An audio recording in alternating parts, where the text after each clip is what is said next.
Ang kalahap ko, nakita kong suot.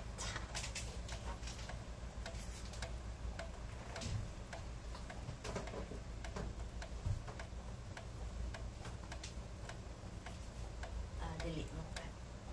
Walay maigo. Ayan. Kalahap pa more. Exercise pa more. Walking pa more. Alam mo, yung damit na to, matagal na rin. Wala, may patong ko og 50s. Wala pa kayo po napalit. Kaya nga naman, ang summer dire, 3 months. June, July, August. So, ang pang-summer ni mo, ini ka September, hiposon. Kaya mong balay, gamay man. Hiposon na siya, isulod ng plastic. Tapos, ay puli naman po ang mga damit sa autumn.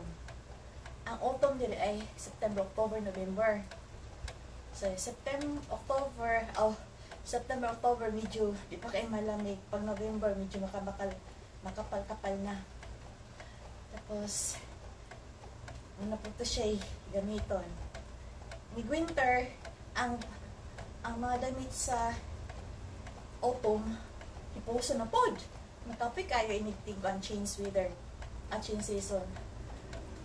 Igawas po ng pinakamalakas na mga pinakamalakas na damit. Like, ang makapal, tapos yung mga inside, yung ang inner na gamit. Sabi ito, wala na pa-inner nila gamit. Tapos, makapal na. Basta mga pakapal lahat. Jacket po, makapal. Tungkol sa katugnaw. At tugnaw dyan dili. Ang winter naman ay December, January, February. Tapos,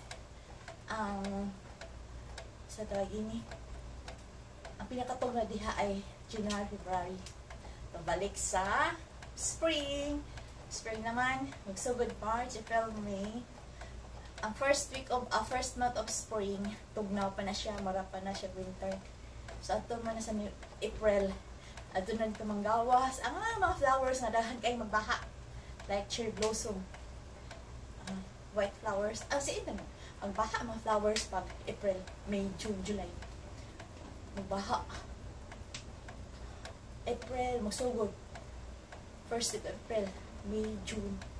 Grabe, ang flowers na nagbaha. Kanya-kanyang klaseng flowers. Wala. Haba na.